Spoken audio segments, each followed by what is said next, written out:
Hello and welcome to a special, wasn't supposed to be live, but I have technical issues live event here with the Big Rican on Sports podcast. I am your host. I am the Big Rican. And tonight we have Alex from Row 7 here, as I love to have. Thank you for coming on again, my friend. No problem, man. Thank you for always having me on. Appreciate it. The best. And for the first time, I think you and I are going to talk more football than baseball. Well, second time, because we did the playoff preview on your show. Right. For the NFL, but we're going to talk more football than baseball. But I want to get you with two things real quick and then go into it. The Mets have offered Francisco Lindor a long-term deal. Just a shade under $300 million. He went over it. I think they're going to meet in the middle, and he's going to make $300, and he's going to be here for the next 7 to 10 years, playing shortstop in Queens, which will solidify the middle of the infield. Do you think $300 gets it done, or do you think this is going to be something that's going to drag out? No, I mean, the fact that he was traded there and basically kind of welcomed with open arms, I think it's going to work out at 3, if not just a tad bit over 3, but I don't see it getting too ridiculous, but it's really going to set the tone for shortstops going forward that, as we talked about, that are going to come up to hit that free agency market. So he's going to set a tone for sure. Oh yeah. Next year it's Trevor Story. It's Carlos Correa. It's the dude from Chicago. I love him too. Baez. Baez is in that list. So the free agents next year, if he does not sign, it's not like the Mets can't go out and spend a boatload of money and get a quality shortstop for the next however many years. I happen to want Lindor. Second thing, did you see that there was a no-hitter pitch today in the SEC? I did. Jack Leiter, the son of former Met Al Leiter, threw a 16-strikeout no-hitter. His final pitch was clocked at 96 miles an hour. I mean, the apple does not fall far from the tree. I love his daddy. I love his daddy. I was definitely an Al Leiter fan for sure. Yeah, and he wears 22 just like his old man. Mm-hmm. So that was pretty cool. But he's right-handed. He is. He's a righty. He's, Uncle Mark. So I told you I want to talk about NFL free agency. Mm-hmm. And I have been wanting to say something to you for several days. Mm-hmm. Alex, you have the floor. It is time to destroy the Chicago Bears. I want to go in phases. I want to break this down little by little because if I go all in right now, my blood pressure is going to be at 1,000. Don't do that.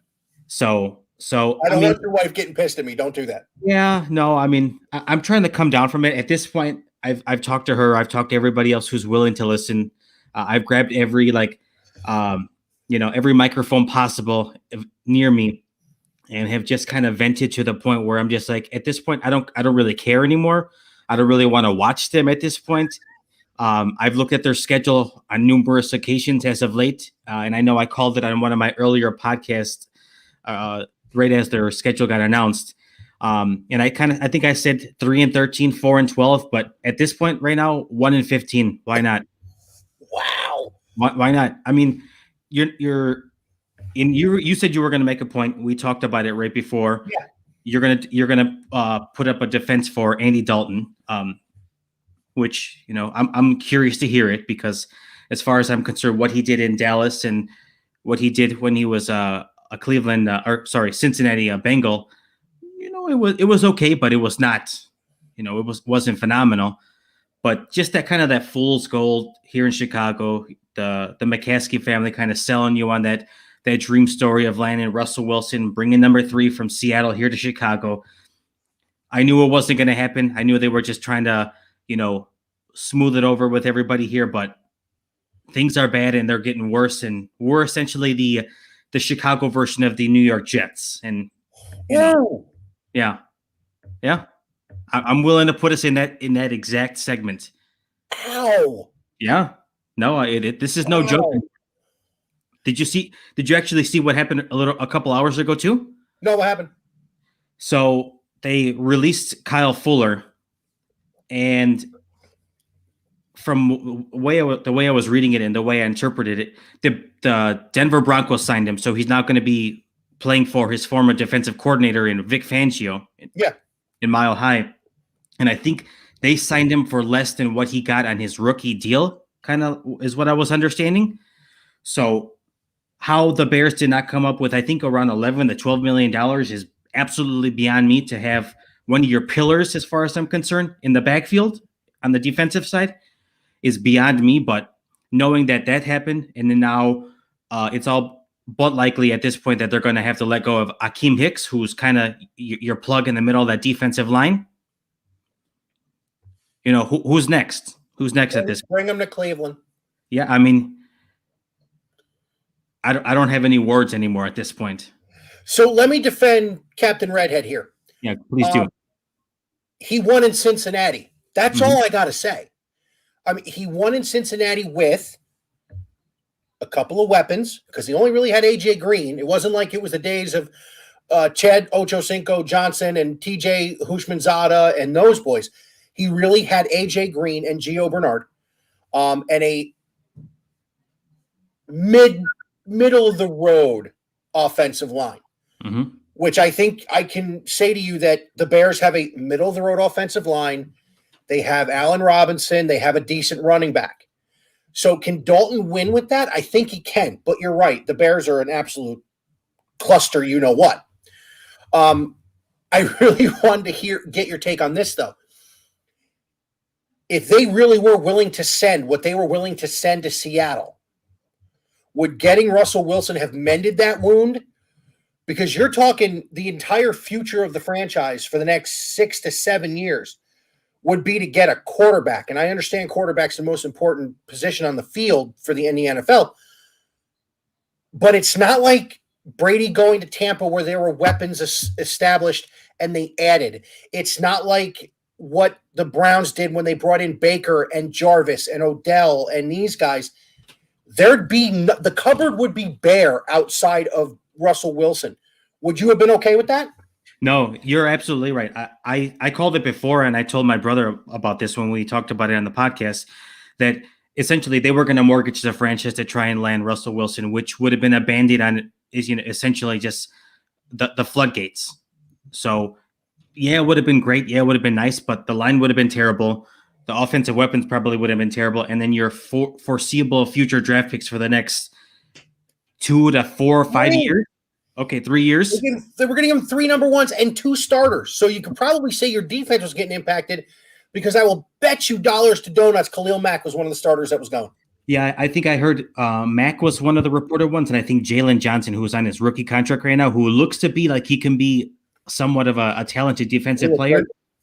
So when you put it in that light, yeah, I probably would have not been all in on the Russell Wilson move. It's just that for as long as I've been alive, what has been brought to Chicago in terms of a viable quarterback or a solid option, we had Jay Cutler, Smoking Jay or whatever you want to call him, who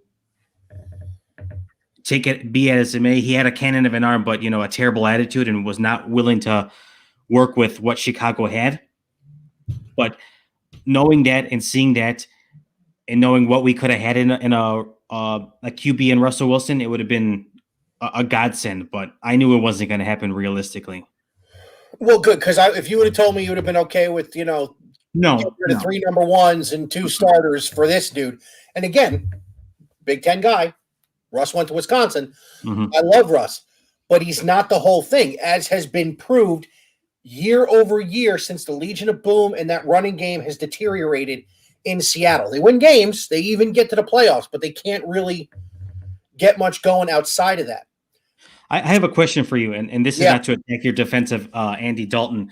What was the problem with him finding any momentum last year in Dallas? I mean, you talk about the weapons that Dallas had, and their line is not terrible. You're also talking about a team that had those weapons and the best offensive line in football.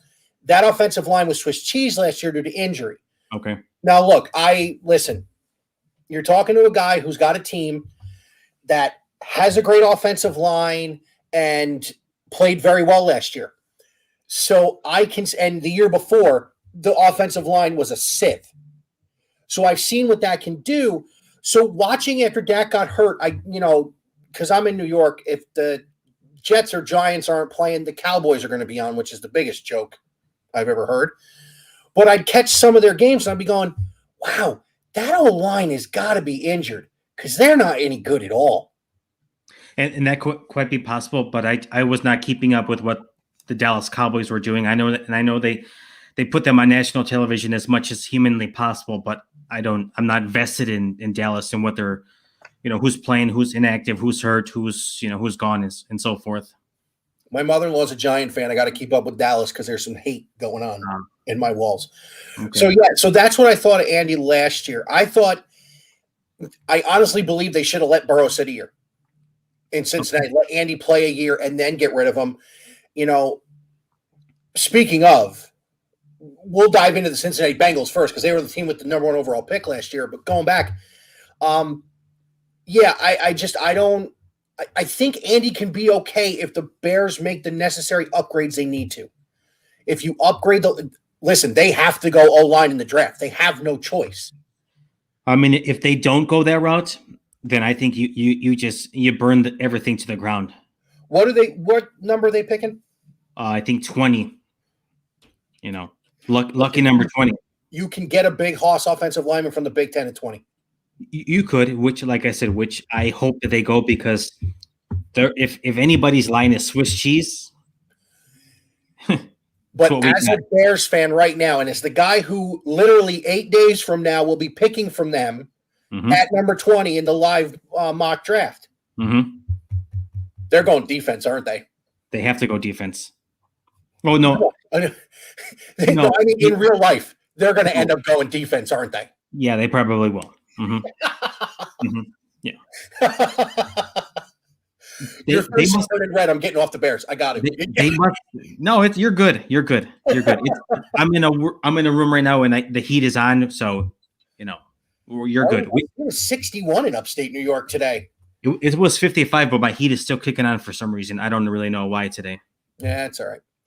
So the NFL hot zone. This is some of the biggest movement I've seen in a long time. I mean, it all kicked off with J.J. Watt going to Arizona and shocking everyone.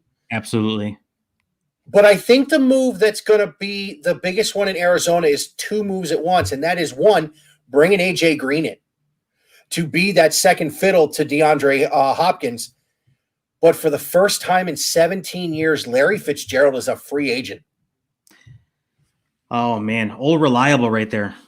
Would you, as a football fan, and not so much for the Bears, if you had a young wide receiver core, so I'm not talking my boys because my boys, they're veteran laden, but if you had a young wide receiver core like a New York Jets, like a Miami Dolphins, like even the Giants, would you take a flyer on Larry Johnson to have a first ballot, no doubt Hall of Famer in your wide receiver room for a year to help your guys get better? 1,000%. The amount of knowledge and the amount of talent he's bringing to the table, and I know he's kind of getting a little old, but I just think with his ability to kind of teach these guys and show them the way of how to be, he was kind of like their slot guy, right? I think so last year. I didn't really, other than the Hail Mary, when they beat Buffalo, I really didn't watch anything. I only watched the last drive of that game. I kind of thought with Kingsbury they weren't going to keep him very much longer, but he's a staple in Arizona. I can see them re-signing him for a veteran minimum contract, but that shocked me that they let him get the free agency. Yeah, I mean, if somebody were to pick him up, it would just be a little awkward and kind of, I guess, uncomfortable in a sense to not see him in that, Arizona Cardinal red or orange or whatever they got going on over there. It would be unfortunate, but I think he would only do the justice to kind of, like you said, come back on a veteran minimum type of deal to still kind of contribute here and there, or just more so just be, I guess you can say a little bit of a nuisance out there to say like, he's still got something left in the legs and he can still bring something to the table. So you think of obviously Nuke, you think of now AJ Green, you also think of Christian Kirk, who's their number 3 guy. And then you still have Larry out there. That's a pretty formidable wide receiver crew right there, if you ask me. It really is. I agree with you. It's still very good. It's just, it's kind of like, it's like seeing Brady in a Tampa uniform. Yeah. It's like seeing, going back and dating myself a little bit, seeing Joe Montana in a Chiefs uniform. It's just not something you're used to seeing. Right. And I think that, you will eventually get used to it. I mean, we had to get used to flipping Brady. But he's going to play till heck he's 55 at this point, so he's going to turn into the Jesse Orozco of the NFL. Probably. So sorry, in the middle of this, my son asked me to do something for him.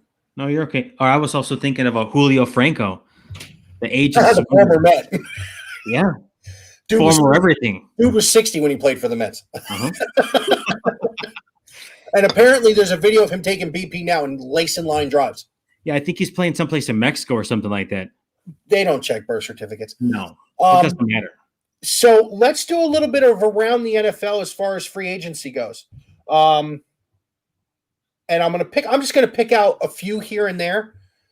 And I'm actually going to start with your former quarterback ending up as the backup to Josh Allen in Buffalo. Mm-hmm.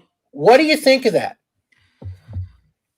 I mean, he probably will be a forever backup at this point, but with him being on the Bills, he's got a chance to win something. And if he wins a Super Bowl or eventually develops into something, in case Allen goes down with an injury and he becomes formidable, it will just be an absolute indictment as to what they did to him here in Chicago. So I was never a huge fan of him, but if he finds success someplace else, it just goes to show you how well they develop here. So speaking of not developing quarterbacks, how about Marcus Mariota getting released by the Raiders?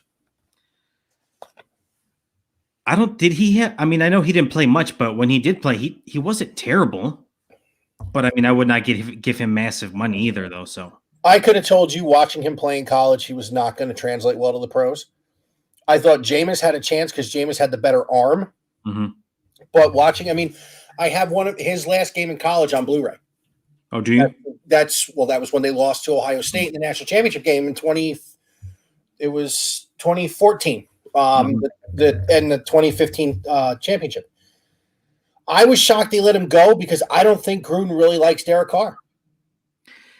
That's kind of a stale relationship as well there too, and I can see if not at any point this season, within the next season or two, he's probably not going to be the long-term option for Las Vegas. The problem with that is they're playing really well and they're not getting high enough to draft a really good quarterback. I mean, they might trade for somebody. They paid John Gruden $10 million or $100 million for 10 years. Yeah, they'll pay ridiculous money for a quarterback. It doesn't seem like it'd be too much of a problem with him. I can see, as much as it would be something we'd have to get used to, I can see Rodgers going there because John Gruden adores Aaron Rodgers. They also made another nice move, bringing in Emanuel Sanders to bolster that wide receiver core. Listen, I love him. He played really good. He was in New Orleans, right? He played really good in New Orleans opposite Michael Thomas. You know what? I'm like having the brain lapses tonight because I'm sitting here looking at him like, okay, that's where this dude was. And I go to tell you and it goes away. It's okay. I'm old. So he played really well opposite Michael Thomas. I think that was the big play guy. Or there was another receiver they needed besides Stephon Diggs to get them to that next level. Right. But let's face it, they weren't in the AFC Championship game ever. No. The AFC Championship was really played the week before between the Browns and the Chiefs. Because I think if they would have gotten that call right, the Browns would have walked into Buffalo and just pounded them. Yeah, I mean, you just run the rock and especially against that defensive front, which wasn't that great. Mm-hmm. And they really didn't add anything. Every piece that they have brought in outside of Matt Milano, the linebacker, and Levi Wallace, the defensive back, it's all offense. It's a tackle, a guard, Jacob Hollister, the tight end, and they brought Tywan Jones is there playing running back now. Where was he at before? Let's take a look. Wow, they're really trying to go all in on offense then. Yeah, I mean, I think he honestly, where was he last year? He was an unrestricted free agent.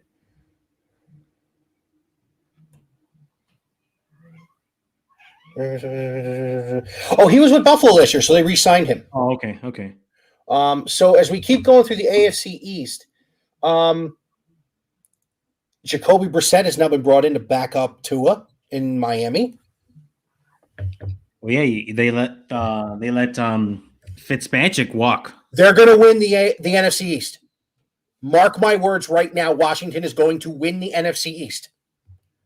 Do you want to know why? Because Fitzpatrick is a beast. I agree. He can still get the job done. I think I was actually talking about it with one of my buddies, and I hate to go back to it, but I would have definitely taken Fitzmagic here in Chicago. But I know he was going to. He brings a swag wherever he goes. He does. You'd never know homeboy went to Harvard. Yeah. Another thing that didn't shock. Well, hey, here's one for you. Will Fuller to Miami. That's a big move with a young quarterback. It is huge. It'll pan out as long as he can somewhat stay healthy, because I know he has significant issues staying on the field, which, I can understand. But if he stays healthy, he's got a chance to make some serious noise down there in Miami. I agree. They did, bring in a couple of guys on the offensive line, which was huge, especially with a young quarterback. Mm-hmm. So Miami looks like they're in it to be something. So I'll give them credit. Just going through, how about New England spending a ton of money? I think Belichick said no more. I'm not missing the playoffs. I want in. I mean, look, getting Cam, we knew. I think we all knew Cam was going to end up being back. But bringing in Kendrick Bourne and Nelson Aguilar to go with N'Keal Harry is a big thing. Mm-hmm. I mean, I'm flipping through this thing. I'm still going. Matt Judon, Raekwon McMillan, who's a Buckeye. Didn't they get Thuney or whatever his name is? Joe Thuney? Joe Thuney, they brought him in. Uh-huh. I mean, spare no expense. Hey, I didn't know this. Kyle Van Noy went back to New England. He did. I wanted him in Cleveland. I mean, once I heard that Miami was going to let him walk, or they released him, I was like, oh, he's going back to New England. There's no doubt about it. See, I thought all right, this is going to sound like I'm being a homer, but it's also serious. Cleveland's closer to a Super Bowl than New England is. Oh, I agree. So I thought he'd want to get another ring because Miami still got to pay him. Mm-hmm. So, I thought about that. I'm not going to go into the Jets because it's really – and now it looks like with all the crap going on down in Houston. They're another cluster. Why? We got to see how this pans out with Deshaun. Well, he's also looking like he's going to run into some legal issues at some point here because these accusations that are coming out about him, there's 7 of them now, and how can 7 of them be all lies or no truth behind it? And I'm not the judge, jury, or executioner here. No, you're right. We're not going down that route, but no. I think the most underrated move so far in the offseason is Baltimore bringing in Kevin Zeitler. That is huge. Especially with as much as I gotta stand up a second. Sorry. As much as you saw Lamar being gotten to the last few weeks of the season, the Browns sacked him 5 times in that game. Mm-hmm. In Cleveland. Buffalo hit him a bunch and knocked him out of the game. So really protecting Lamar, obviously, is what they had to do. Bringing in Zeitler, who's a former Brown, was very good in New York, even though they weren't that great as a unit. I think is a huge move. I mean, you think about it, and I don't mean to cut you off. He's a completely different quarterback when he's pressured. He doesn't know how to absorb the pressure. He kind of gets rattled, and that could be maybe because he's still a little bit young, but solidifying that line, it will allow him to maybe find space to run or find an open receiver. So props to Baltimore for doing that. He's also a completely different quarterback when you're 2 scores ahead of him. That's true too. So Zeitler doesn't mean anything if you get up a couple scores on Lamar. We've seen it. Mm-hmm. 1 score down, he can still do that. 2 scores down, and he's got to throw the ball? Yeah. No way. I mean, he likes to run first. He's a run first quarterback. Exactly. So, yeah. Cincinnati, I've always liked Ogunjobi. They bring him in, and then they cut his best friend, Geno Atkins. I've seen that. Hey, Geno, go up 71. Go sit yourself in the middle of that line with Tack on one end and Myles Garrett on the other. Something scary right there. I want to get into my boys now. Okay. And I'm going to read the positions that they have brought in. Defensive end, defensive tackle, linebacker, defensive back, safety. Gee, do you think the Browns know what their weakness was last year? I think so. John Johnson is a stud. Mm-hmm. Troy Hill is a stud. And what are the Rams going to do now? That's half their starting secondary is now in Cleveland. Malik Jackson is going to be huge to play D tackle next to Sheldon Richardson. I like Takk McKinley. I didn't know much about him until recently. I watched some of his film. He has had some issues with maturity and work ethic, but I think when you put that monster Myles Garrett on the other side of him, it's going to automatically make him better. Right. Little preview. I also think the Browns are going to draft an edge rusher in the first round. Really? Yeah. Not to take away my thunder from next Sunday, but I think the Browns are going to draft an edge rusher. But the one that I absolutely love is Anthony Walker. Okay. The linebacker from Indianapolis. And I know if Tone was with us, Joe would be in the back screaming at me that he wants his linebacker back. Did you see what Darius Leonard said? I didn't. He said basically he was ready to cry. Wow.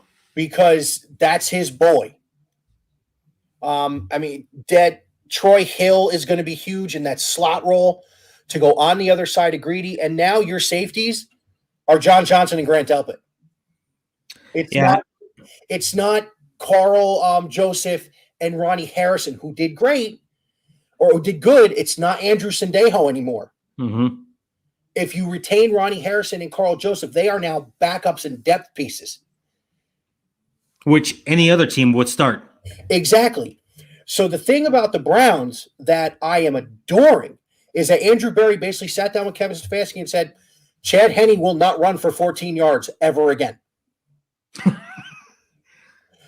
This is what they brought in. They brought in linebackers that are going to be able to stop the run and play some pass downs. They brought in depth at corner, which was humongous last year.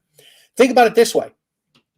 MJ Stewart and who was the other one? Oh, he was a stiff too.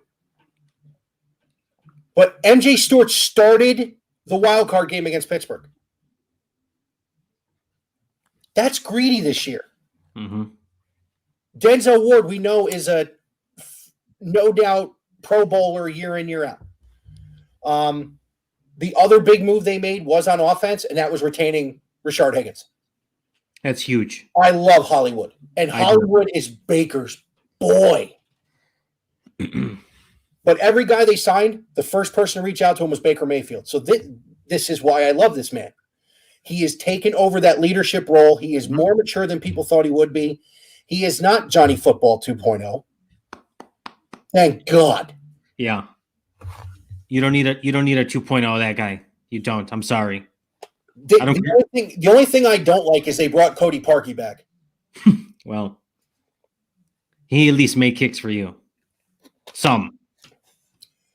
Blake Haubeil is in the draft from Ohio State. Drafted kicker from Ohio State, for God's sake. Speaking of dumpster fires, see Juju's back in Pittsburgh. Yeah, and he was offered quite a bit of money to go several different places, and he said no. Never mind Juju. I got to ask you this. Mm-hmm. How in hell are they going into the season with Ben Roethlisberger as a starter? Did they not watch the playoff game?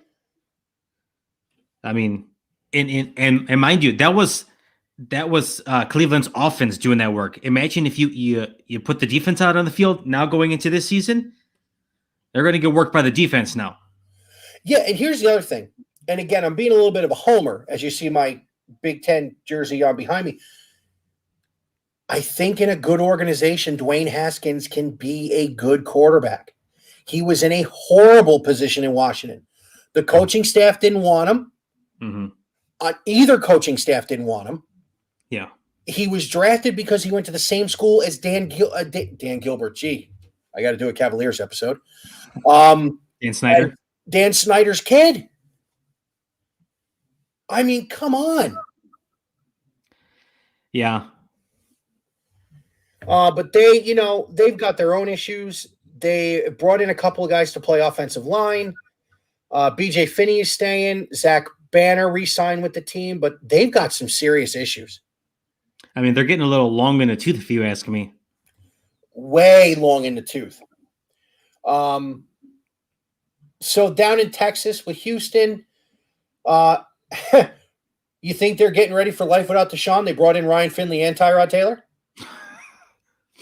I mean, the writing's on the wall as far as I'm concerned. It's just a matter of either him sitting out or him kind of forcing the hand and seeing where he lands. They remade that entire roster. They did. Christian Kirksey and Jordan Jenkins, not bad in the middle. Shaq Lawson is now in Houston. Mm-hmm. Alex Erickson, the former Wisconsin Badger, is now down there. Dante Moncrief is down there now. I like the running backs. Philip Lindsay and Mark Ingram are both into Houston now. I was always a big fan of Lindsay. So was I. I think it was cool he played in Denver the last couple of years, being from Colorado. Mm-hmm. I always like those stories when you get to go home and play. Yeah. Speaking of going home and playing, how about Urban Meyer bringing in his running back and Carlos Hyde? I like that. I do too. I like that. Philip Dorsett's down there, Marvin Jones, Cam Robinson, they franchise tagged. I mean, we all know, and Tone's going to have the first pick on Sunday. We all know where they're going with Trevor Lawrence. They're the only team I can see throwing the monkey wrench in the draft, and that's him taking going up and taking Justin Fields, who, by the way, is running a 4.3 right now. I did see that. I mean, as far as I'm concerned, I know that the world would probably say Lawrence, but he's an Ohio State guy. You got your coach, former coach, Ohio State guy. I don't know. And what people don't remember is Urban helped bring him to Columbus even after he left. Mm-hmm. Urban was what's the word I'm looking for? Urban was a huge piece of bringing him to Columbus, along with Dwayne Haskins and Ryan Day. I got to answer a thing on Facebook real quick. Hey, Kyle, yes, you have told me you thought Cleveland was going to be a problem since they drafted Baker. If the old GM, if John Dorsey had not been fired, I don't think they would have been this good this quick. Because this is the analytics team and Andrew Berry making these picks and bringing in these guys. So I agree that Baker, the minute they drafted Baker and brought him in, and 3 picks later got the shutdown corner they needed in Denzel Ward, agreed. The Browns are going to be a problem. However, if John Dorsey would have still been there, I don't think you have the same impact as quickly. Berry made some seriously good moves. Because it was Berry that wanted Jedrick Wills. Nobody else. I'm sorry. It was Berry and Joe Thomas that wanted Jedrick Wills. Let's see here. Who else? Any other big moves? Bud Dupree and Janoris Jenkins and Kevin Johnson are down in Tennessee now. How did the Steelers let him go? I don't really know what they're doing. I was a little baffled to kind of see that happen as well, too. Just to let him walk like that. Shocking. Agreed. So let's get to the defending AFC champions real quick. Mm-hmm. Kyle Long, Joe Thuney, and Mike Remmers, all on the defensive line. Blake Bell, the tight end, who was a blocking tight end. And I just always like to say Taco Charlton. Are they going to draft offensive line too? No other choice. You see what happened in the Super Bowl. And they let Fisher and the other guy go. Yeah. Mm-hmm. I mean, it could have been because of financial reasons, and you want to go younger and you find yourself some, massive linemen in the draft, but they would be stupid if they don't get themselves some protection to keep their Lord and Savior in Mahomes safe back there. Oh, I agree. I mean, what we had to watch in the Super Bowl was almost hard to watch. It was. Um, I mean, we talked. He ran 400 something yards in circles. 497. There you go. And he made throws like David Wright fielding the bunt. So, no, and listen, I think their offseason so far has been exactly what they needed. And Kyle Long coming out of retirement was huge. It was. I like Joe Thuney there too as one of the guards. They need to draft a left tackle. And I don't know at 31 if they're going to find the left tackle they need. I think I mocked an offensive lineman to them. Mm-hmm. I'll be honest with you. I think I mocked Wyatt Davis to them from Ohio. Oh, really? Yeah. Okay. Listen, dude is massive. Just so, and then, the Raiders, John Brown, Richie Incognito is staying there. I didn't see this till just now because I've been dealing with the Mets and stuff, but Yannick Ngakoue went to the Raiders. He did? Yes. I did not know that. 2 years, $26 million. Okay. I was hoping he'd end up in Cleveland too. They're going to get I got a feeling they're going to get a big free agent. I really do. I think they're going to blow somebody's brain out as far as, and they're going to get somebody good. Back up in Cleveland. Solomon Thomas, I think he was there already. Kenyon Drake is back. Theo Riddick to play running back.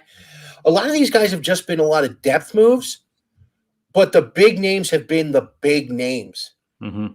I mean, let's go to the NFC East. Let's go right to Dak Prescott's insane contract. Did you see what his base salary for this year is? No, I did not. $75 million. Oh, man. Well, I don't know what you buy. Homeboy is not going to spend that much money in his entire life. No, wait. But let's go here. Was that the right move for the Cowboys? I mean, I would like to think so. I'm not exactly the biggest fan of Dak Prescott. I think he's a talented quarterback, but the team has bought into him. Everybody around him has bought into him. I don't think they would want to play with anybody else. So it just came down to the fact that they held off paying him significant money for years, and now it had to happen. Yeah, exactly. He basically forced the hand in a sense after going down with that terrible leg injury, and then he got his money. Oh yes, he did. Well, I forgot to mention a move. Mm-hmm. We went all the way through the AFC, and the words Carson Wentz never came out of my mouth. Oh my goodness! Yes, he's a Colt. Listen. Joey was happy. Mm-hmm. I mean, he was ecstatic. And just to answer a quick question, Kyle, yes, they need line help, and that's what I was saying. But a wide receiver, no, I think their wide receiver core is pretty good when you got Amari Cooper and who was the rookie? CeeDee Lamb. You know what, CeeDee Lamb and Judy and those guys, I kept getting them mixed up in my head. But yeah, CeeDee Lamb, you got a pretty good wide receiver core. You can draft somebody this year. But yeah, you're Carson Wentz now being the quarterback of the Indianapolis Colts. Did you see he was on Pat McAfee the other day? I did.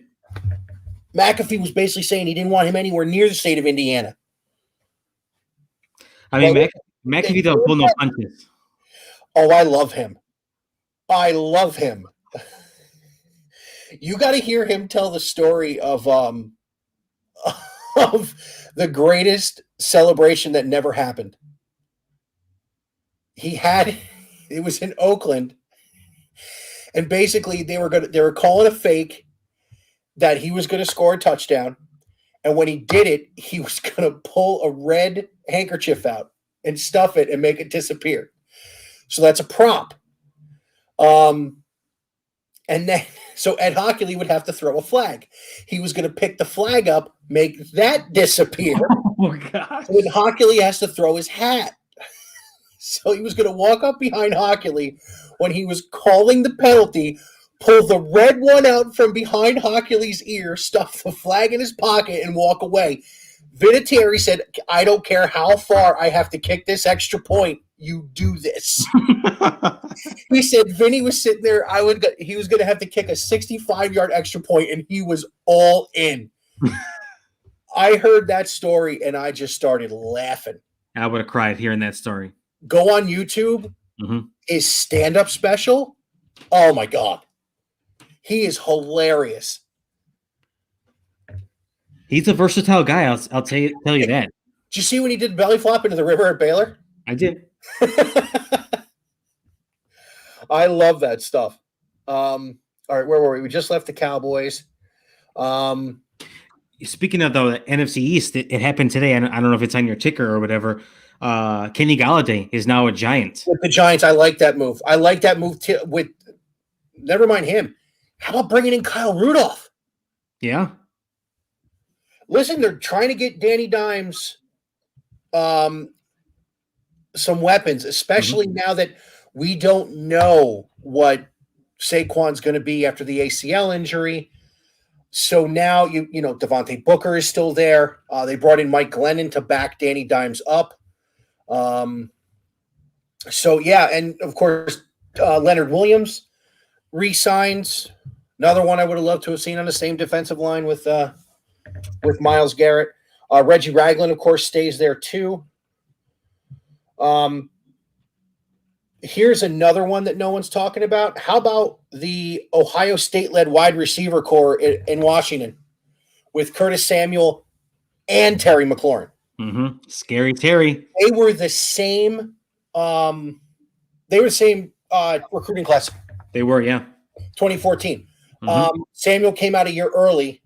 McLaurin stayed. He played through his 5th year. He did.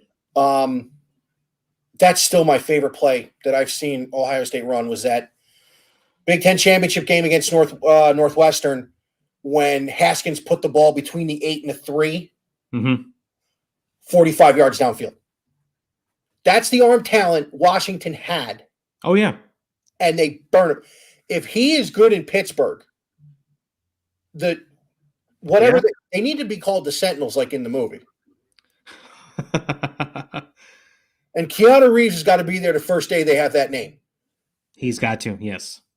But yeah, bringing in Curtis Samuel, I love that. Fits magic. He got another $10 million. I mean, he keeps performing, so you got to pay the man. Yeah, but not for nothing. This dude has stolen a lot of money. He has. He robbed Buffalo blind, and I love him. Yeah, I love Ryan Fitzpatrick. I'm a fan. He robbed Buffalo blind. He did. Next year, boys. So we're not going to go there. Although I like them keeping Allen Robinson. I mean, he signed the franchise tag, so you know. Are you shocked he signed the tag? A little bit. And I think he only did that because of the rumors, and I say rumors in the most serious way. Russell Wilson. Well, that, and they were talking about having like serious conversations with Kenny Galladay, and I think that kind of really forced the hand. So he said, okay, well, I want to still be the number one here or the top guy here. So, well, and listen, he's worth it. He's a great wide receiver. I think with a quarterback that can be protected and a running game, he could be even better. You got a new quarterback in your division, though. One Jared Goff. Ah, yes, he's a Lion now. I didn't like him coming out. I didn't like him when everybody gave him credit for getting to a Super Bowl. You know, I had a. Go ahead. Sorry, I didn't mean to cut you off. That was their defense, and then of course he didn't show up in the Super Bowl. Mm-hmm. I was just going to tell you really quickly, just a quick thing on Goff. I used to one of my former coworkers actually met him doing like this one thing pre-draft before he went pro, and I guess he did like a series of interviews with him. He said, "Dude's an absolute prick."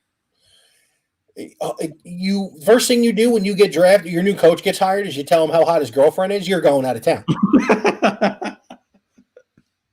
So let's talk about that trade real quick. Besides that, because you, Tone, and I kind of laughed at that when we did the baseball episode the night after the Super Bowl. Mhm. But by the way, that's going to be an every year thing now. Excellent. Because I can't not do a baseball show because it's baseball season as soon as it goes Of over. course. Let's talk about Jared Goff. Let's talk about a guy who's never played in the elements, who now has to go to Chicago and Green Bay in the wintertime, hopefully, because I'd love to see that, once a year. They've brought in Brashad Perryman and Tyrell Williams. They've lost Galladay. Josh Hill is now playing tight end up there.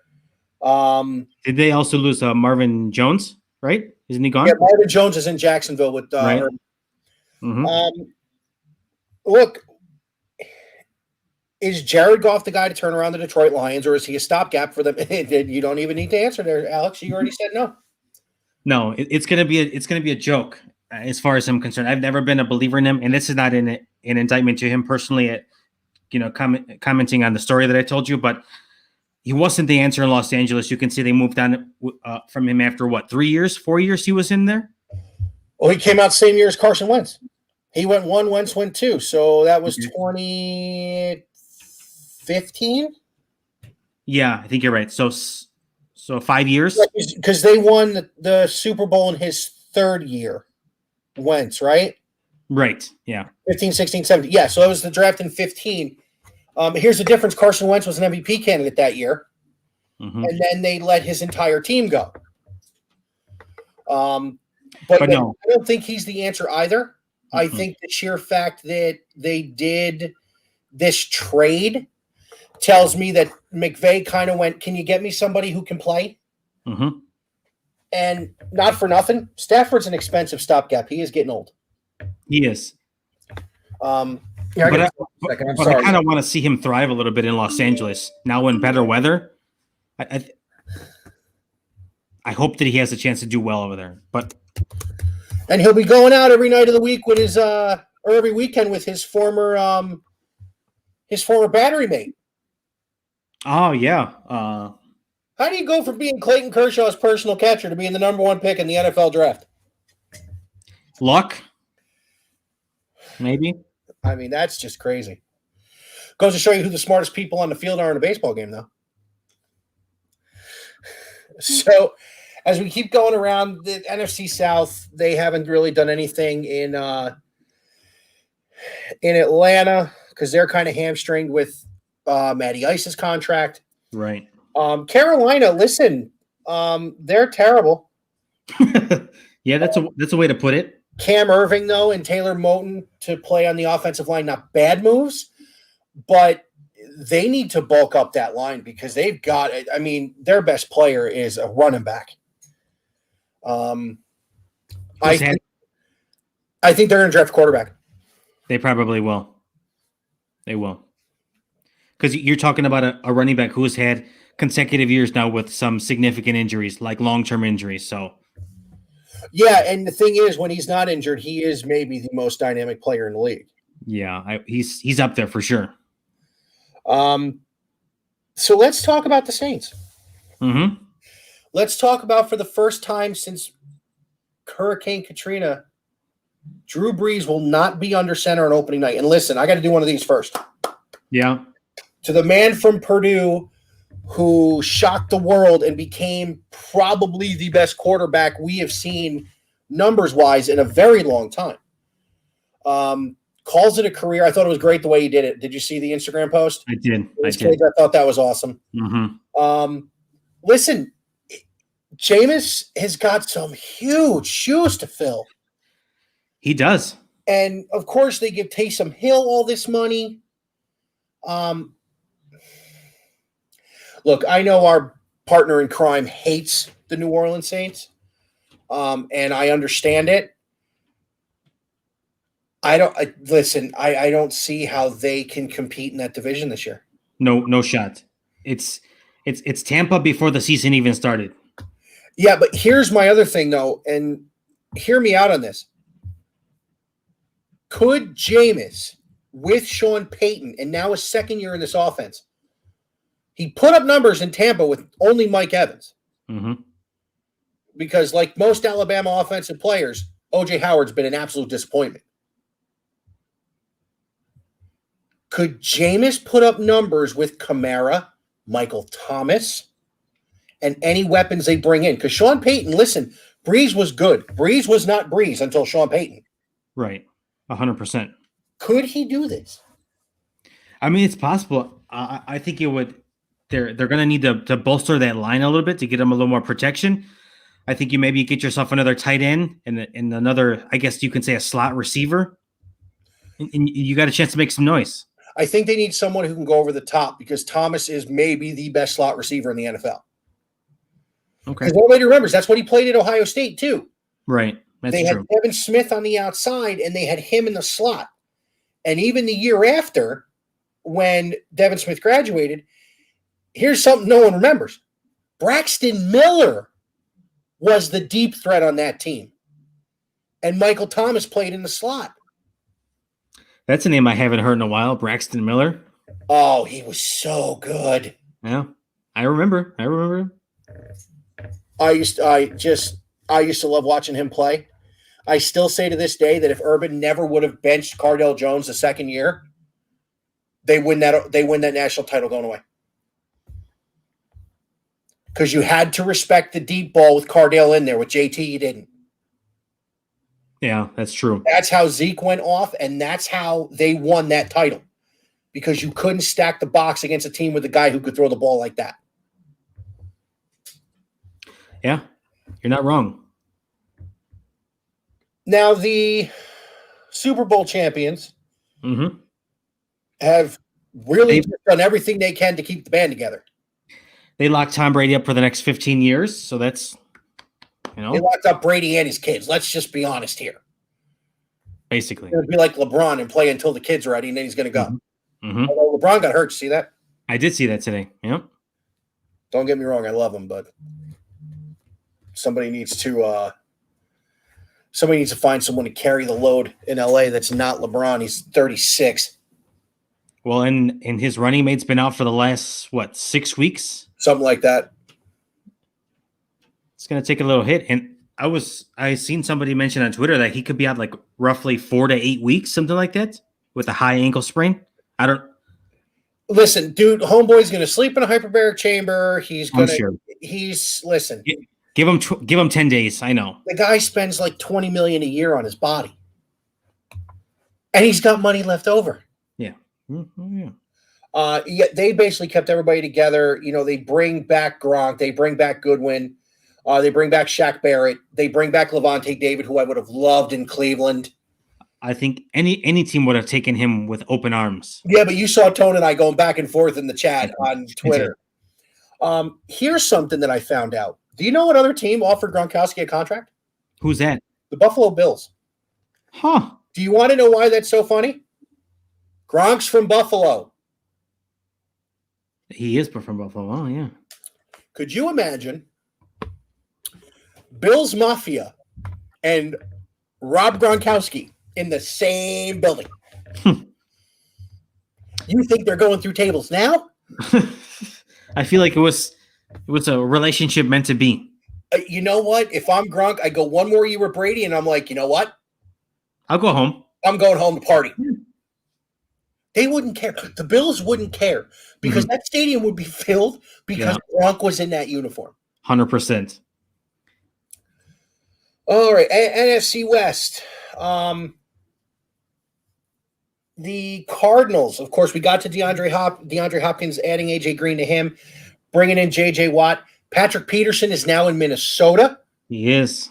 That's another one. Mm-hmm. It's like the old guard in Arizona is just gone. Mm-hmm. I like the Kelvin Beachum re-signing for that line to protect Kyler. They have a big issue in the secondary now, in my opinion. They do. Because and they are finalizing a trade with the Raiders to get Rodney Hudson, the center. Really? Huh. Yeah. Interesting. Homeboy, Gruden's got to draft O-line. He's got no choice. Yeah. I mean, if you want to keep your quarterback upright, you better draft yourself some linemen. Hang on one second. Mm-hmm. As you know, with this, anchor has to be reset. Time constraints, huh? Yeah, it goes for an hour. And then you have to add a new recording. Just got to give it a second. And then once it goes through, I'll just kind of give it an update thing real quick. I don't think I'm going to do audio for next week. Okay. Because it's going to take too long. Or I'll have a recorder running and do it that way. Because I'm still only 93% uploaded. Come on. All right, so back with Alex. Second part of the recording. We had stopped talking about John Gruden and what he needs as far as the Raiders go. We both agree. Offensive line has to be number one priority for him. But here's the question. If you're Gruden and you really don't like Derek Carr, the quarterback who you adored coming out of college was your backup, and now you get rid of him. Do you draft offensive line or do you go find your quarterback? Are you asking me, or are you from Gruden's posing perspective? the question because I honestly think that Gruden would go after Trey Lance.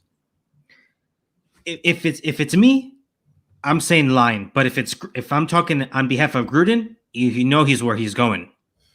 Or does Gruden give up a few years of draft picks and try and get Sam Darnold from the Jets? Oh gosh, why would you want to do that though? Because it's Gruden and he's got something wrong with him. I mean, he would be one to be foolish and overpay and give up the farm for Sam Darnold.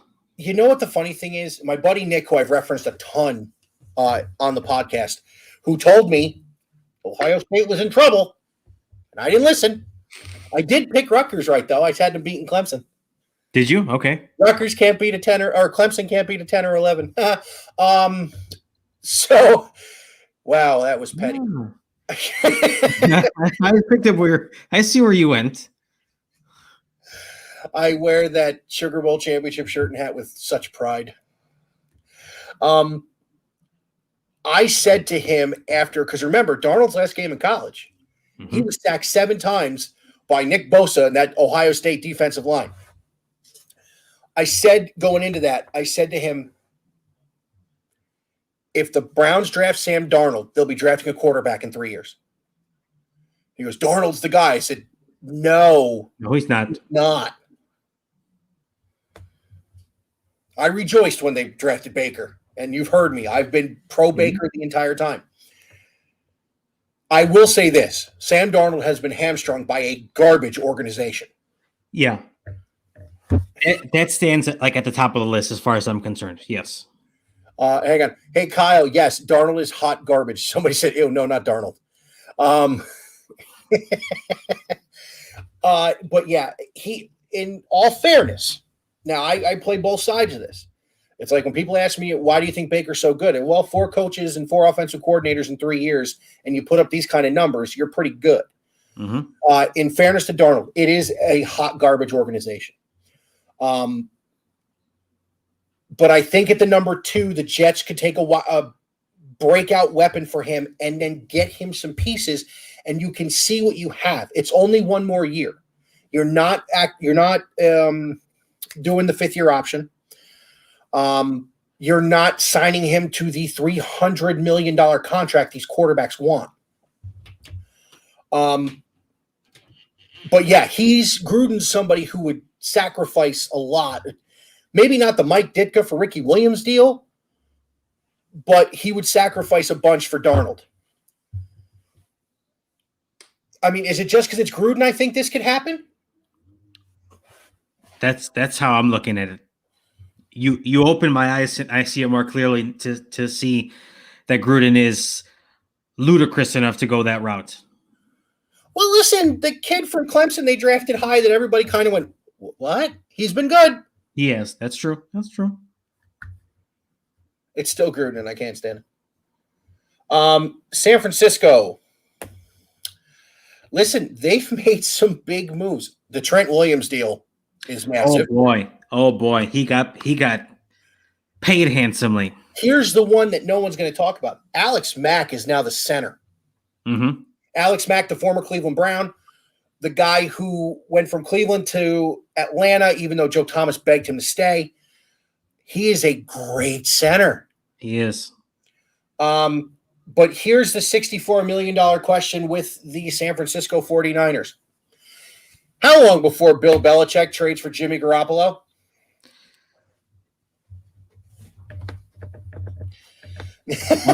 One year. You give it one more year? You give it one more year. I think. Unless that New England is somehow or some way in a position where they're competing this upcoming season and San Francisco's kind of muddling or whatever, or is willing to kind of move on from him, then I think it happens. The buddy of mine who's been watching the show the whole time and commenting, he said draft day. Fair point. Yeah, I love the Alex Mack move. Jason Verrett's an under the radar, decent defensive back they brought in as well. But here's the most important thing. Kittle's healthy. Bosa's healthy. They're getting their horses back in time for this season. Mm-hmm. So that's a huge thing for them. And last but not least, the Seattle Seahawks. Who cares? The biggest thing with them is what are they going to do with Russ? He does not want to be there.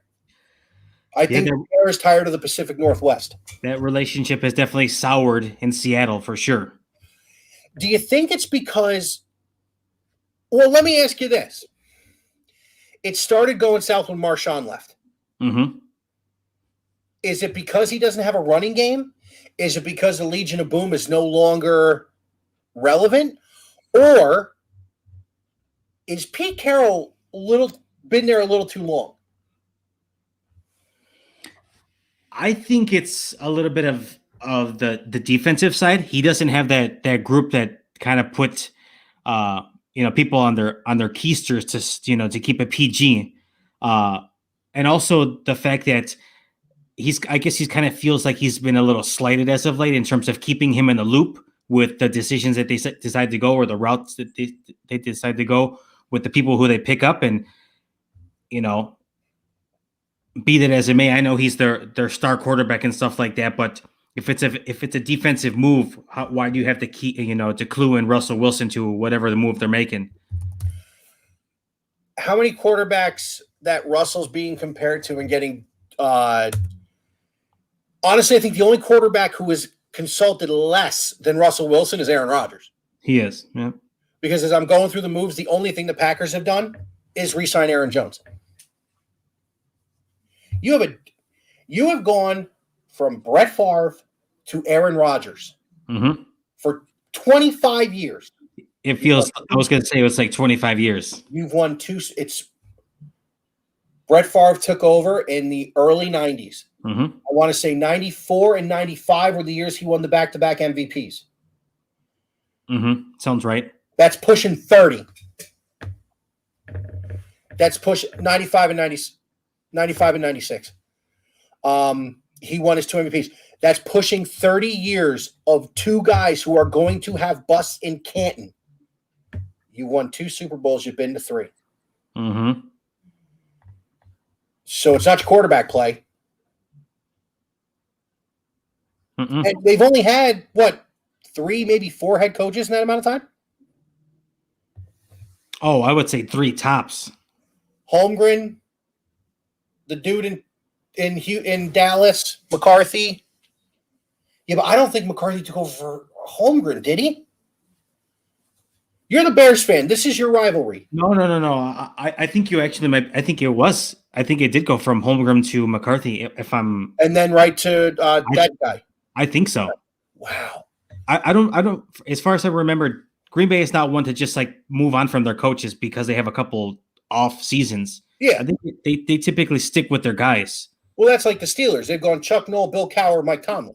And I'm 42. They've had 3 coaches. So yeah, I mean, to not have made, and they're going to draft somebody stupid. I mean, they have to go weapon, but they're not. Yeah, they probably won't. Do you think they dare draft a quarterback?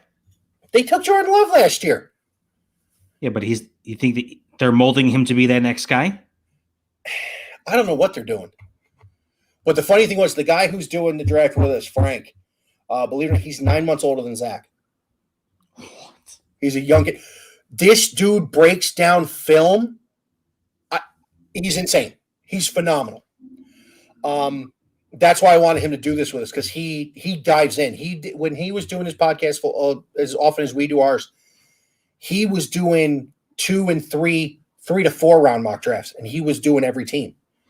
So this dude knows his stuff, and he's a big Giant fan, so that's why he got the AFC and NFC East, so that way he can stay over there. But him and I we were on for 3 hours live during the draft last year.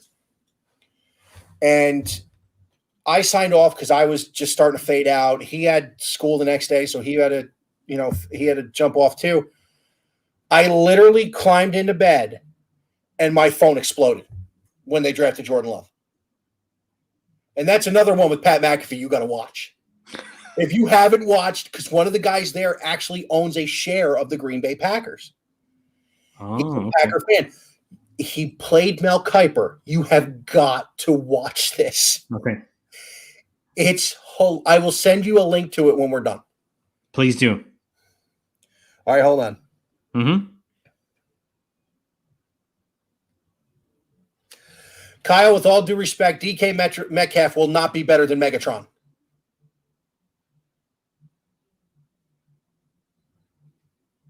No. Yes, he's a stud, and he's built like a brick house, but he's not going to be Megatron. I don't think he's going to be Megatron. No, you're right. I mean, Megatron, if he played a couple more years, I mean... Megatron plays a couple more years. There is no question about that Hall of Fame election. The fact that he got in on the first ballot and Terrell Owens didn't is a problem to me. But I hold the torch for guys like that because Piazza should have been on the first ballot too. So going into the draft, have you started your prep yet? Oh, yeah. Yeah. Big man fell asleep one night early. It's done. Yeah, no, I got my all my stuff written down as well too. I think I need just like 2 more teams from the NFC West, and then we're locked and loaded, ready to go. I tell you what, you remember the guy I said that the Chiefs should draft? That's who I gave him. Yeah? Yeah. I totally forgot I did that. So if he's on the board, obviously. See, that's the thing I can't stand is that you got to go on the board like that if your guy gets taken. Right. But, we got the mock draft coming up a week from tomorrow, 8:30 p.m. Going to be on all 3 spots again, Facebook, Periscope, and YouTube. Tone will be with us. Of course, I'm sure he'll have all his Super Bowl gear on. And Frank will be here to take care of the Eastern Division teams. Tone's got the 2 Souths, and you and I split up the North and the West, so it's our 2 teams. Outside of the Justin Fields thing that we kind of alluded to earlier, what other surprises could you think you could see on draft day?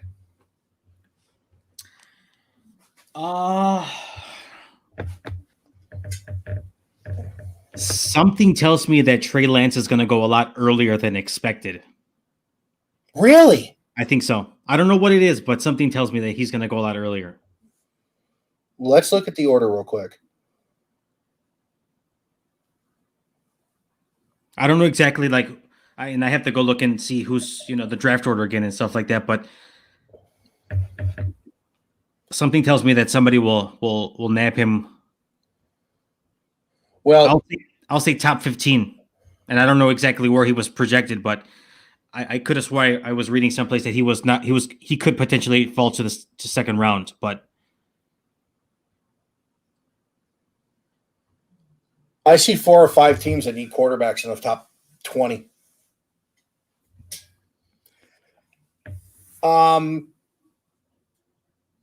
Here's the other one. We talked about a fractured relationship. Watch him fall to 23 to Seattle. They're right there. There you go. Because Seattle's got the Jets pick. Mm-hmm. Oh, no. I'm sorry. The Jets have Seattle's pick. Oh, is it that way? I could have sworn that Seattle. Okay. You're right. And if Frank's watching, I'm giving him ideas. Devontae Smith at 2 and Trey Lance at 23. And Sam Darnold to Gruden.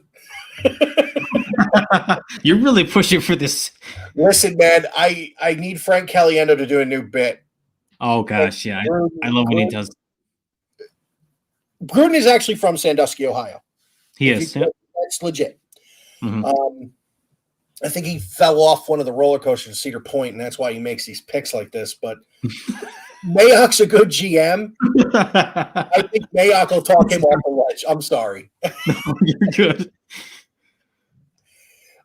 Listen, that's all. That's what's in Sandusky. It's Cedar Point. That's all that's there.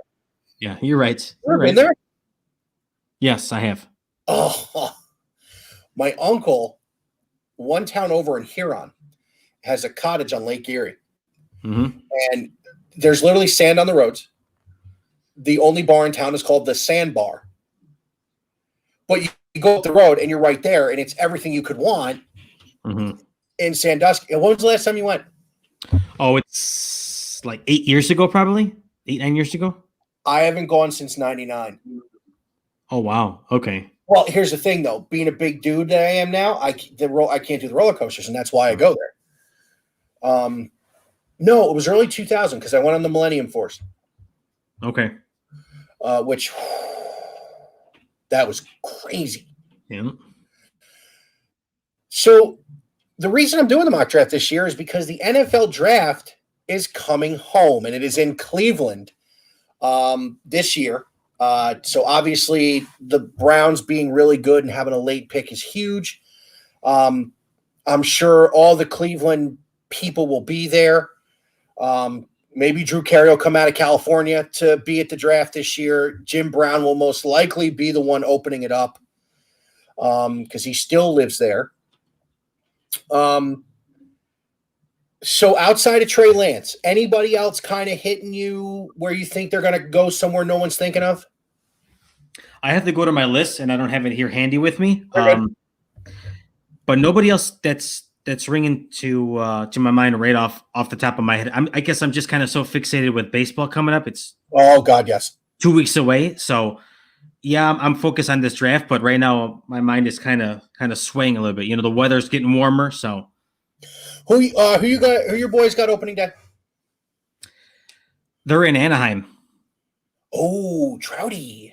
Yeah, they open up away, and I think they open up here against the Royals. We'll start right there. Yeah. 7/10, April 1st, ESPN. Second time in 3 years, Scherzer and DeGrom. Mm-hmm. I think my boys got the late spot, the 9:30, 10 o'clock spot because of the. Trouty's definitely going to be on ESPN opening night. Yeah. Mm-hmm. I'm actually going to sync the radio broadcast on MLB to the television because I won't listen to ESPN do the game. Really? Why is that? They're terrible. All Yankees? You know what kills me about it? It's they don't broadcast the game anymore. As annoying as John Miller and Joe Morgan were. I love those guys when they did the games. I'm sorry. I think it's because they were the voice of the base of the video games too. Yeah. That killed me. But they broadcasted the game. Yeah, they did. Everybody hates Joe Buck. Joe Buck broadcasts the game. I don't like him at football. I love listening to Joe Buck call a baseball game. Yeah, he's got his players. He gets on too much, but I love listening to Joe Buck call a baseball game. What the hell was I going to say? Oh, last question. So, obviously, you guys need a quarterback. You also have other needs as well in Chicago. We have a laundry list of needs in Chicago. Including laundry. Could they take a quarterback, Alex? I mean, is it something that you think if they were willing to give up three first rounders for Russell Wilson, could they package their pick and something else and try and get up into the top 15 to get a quarterback? And if Trey Lance is that guy, are you comfortable with Andy Dalton for a year or two and then handing the ball to Trey Lance? Yeah, I probably could warm up to it just because I know that they're not going anywhere. They're not going to be competitive in the NFC, not even in the NFC North as far as I'm concerned. So I could see that happening if it somehow were to work out. The route I would personally go, yeah, I would love a quarterback here, but I want to get that line where it needs to be for the foreseeable future. So you draft young, get yourself some big boys, put them on the line, get some protection back there, whether it's protecting Andy Dalton, Foles, whoever may be.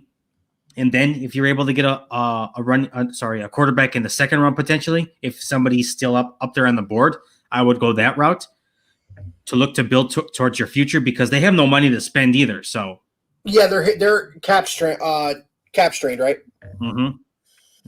Second round quarterbacks. Come on, think. Mac Jones. Yeah, that was another one that I was thinking about. And do you think he would fall to the second round? I think he goes to New England. Okay. Not that I think Frank will ever mock Mac Jones to New England, but I like him there. I like who's the guy from? Here's a name for you. I think Kyle Pitts is going to, if the Jets don't take Devontae Smith at 2, Kyle Pitts is going to be the first pass catcher off the board. Really? That dude is something special. That would be a little bit of a shocker. Somebody told me about him, and I watched some tape. He's tight end big with wide receiver speed. Mm. He's Tony Gonzalez if Tony Gonzalez ran a 4.4. That's pretty scary. Yeah, he can fly, and he's big. I mean, he's going to be off the charts good. Wow. Okay. Well. So, because I'm looking at my guys here, and I only have, let me see, I only have 2 picks in the top 10 with the 8 teams I'm picking with. The rest of them, I'm mid to late, including 20, 24, 26, 27, and 31. Oh, yeah. Yeah. That's how good the AFC North and the AFC West were, is that they're picking way down. Another name to keep an ear out for is Trey Sermon. Yeah, that's another one. The running back from Ohio State. He's not going to go day one. He's not. Coming on late like he did the 3 Bills plus against Northwestern, which, by the way, top 10 rush defense, and he went for 3 Bills. Almost 200 against Clemson. He looked good in Chicago in the second round. I think you'll like him if you can get line in the first. Mm-hmm. The other place he'd look good, and it would bother me, is Pittsburgh. They need a rushing attack. They do. I mean, and I don't think they're going to re-sign James Conner. Yeah, I think that it kind of experience has kind of worn its welcome already. So I could see them moving on from him for sure. Yeah, I mean, if you're looking at like the top, there are people that still have Zach Wilson listed ahead of Justin Fields. I can't even. Yeah, no, I can't see that one. I mean, it's a deep draft. I mean, you're talking, Lawrence and Wilson. Don't forget Jamal Chase, Micah Parsons, the linebacker from Penn State, who would look real good in Denver because they need some linebacker help, even though they just re-signed Von Miller. I was hoping.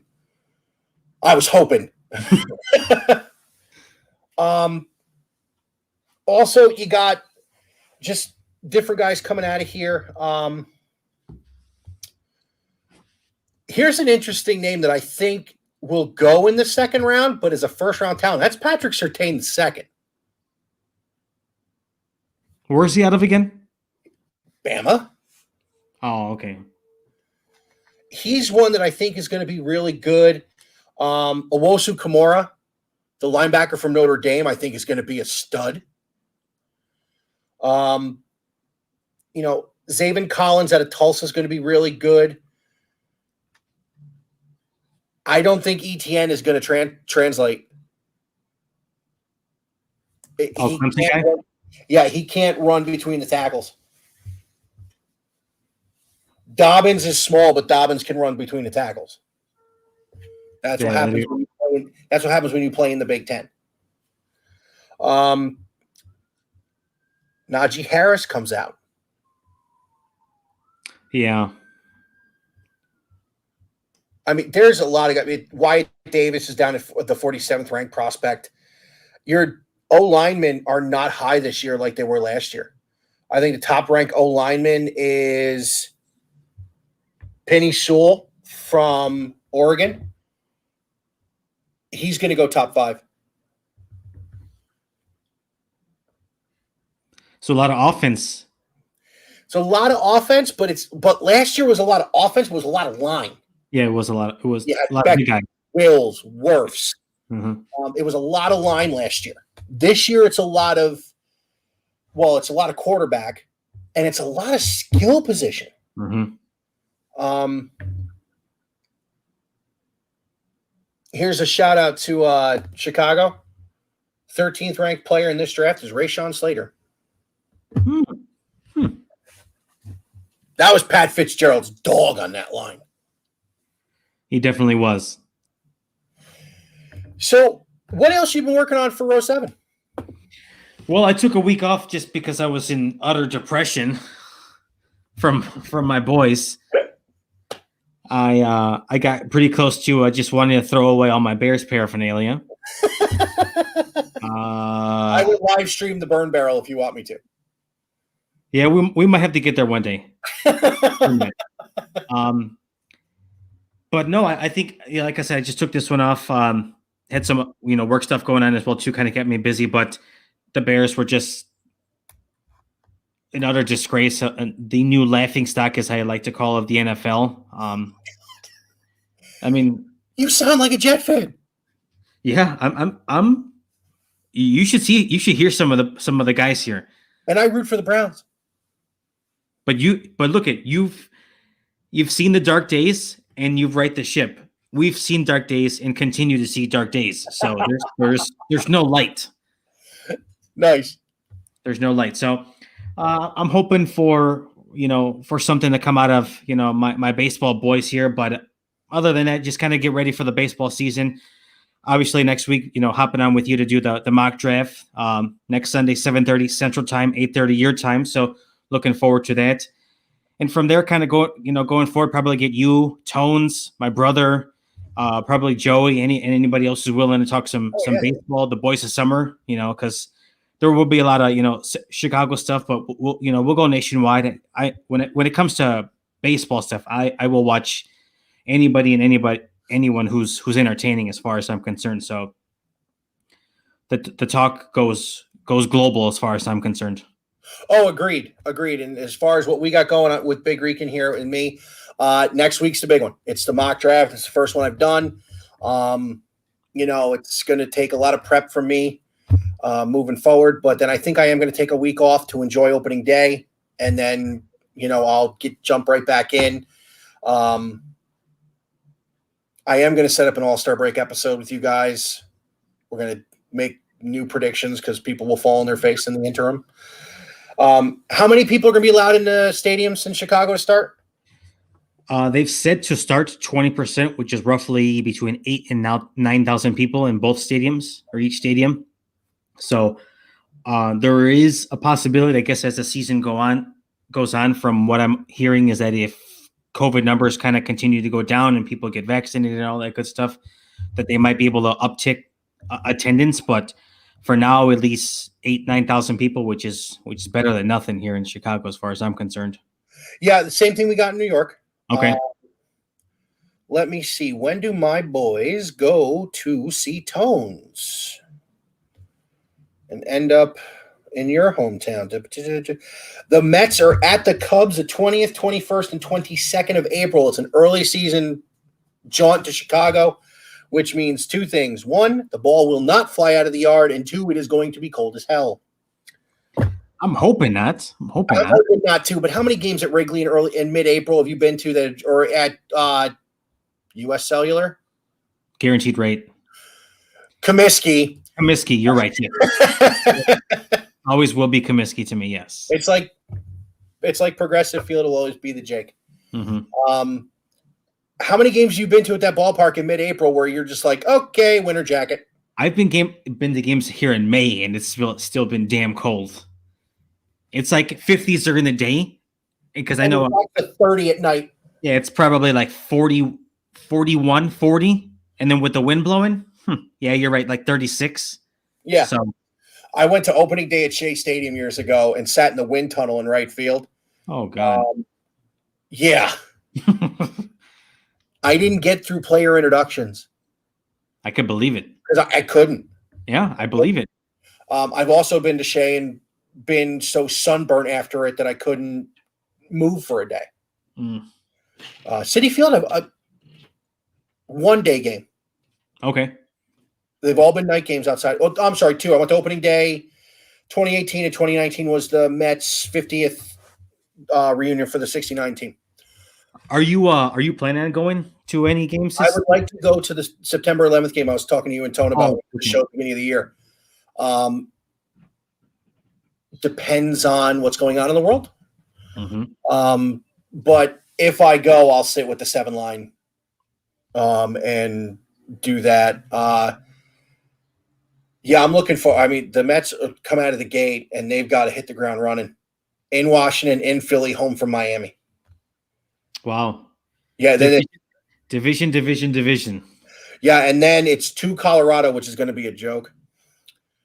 3 in Chicago and home for the Nationals, and then the Red Sox. Oh, that's a new one. Well, I think they're keeping the Eastern Division playing the East, the Central playing the Central, which messes up my plan because I plan on going to Cleveland next year because they were supposed to play the Indians. But anyways, tell us where we can find row 7 as we wrap this up. I figured this be 45 minutes. We are double that. Hour and a half in, no problem, my friend. Saturday night, I got nothing to do. I'm not going anywhere. Again, I'm an hour ahead of you. But yes, Row 7 Podcast. You can find us on Twitter at Row 7 Podcast. Find us at Row 7 Podcast, Spotify, Deezer, Stitcher, Apple, Google, iHeart, Pandora Podcast. You name it, we're available. We took a week off. We needed some reprieve from podcasting, but we'll be back at it this week to kind of, ramp it up again for baseball season. And both of us can be found at timeskew.com as proud members of the Timeskew Podcast Network. Big Rican can be found here where you're watching us now on Twitter, on Periscope, Big Rican on Sports on YouTube, Big Rican on Sports on Facebook. I want to thank my buddy Kyle for being the guy who threw all the opinion and everything comments at us. Kyle, thumbs up to you, sir. At Big Rican on Sport on Twitter, and of course the podcast audio only can be found on Google, Anchor, Spotify, Breaker, Pocket Cast, and Radio Public. Have a great rest of your weekend, sir. Thank you for coming on as always. It is an absolute joy every time we get to chat. Everybody else who's out there, enjoy the rest of your weekend. We will see you next Sunday night, 8:30, for the first annual Big Rican NFL one-round mock draft. And then I will do a draft wrap-up episode as soon as the draft is over. But more importantly, let's go Mets. See you guys.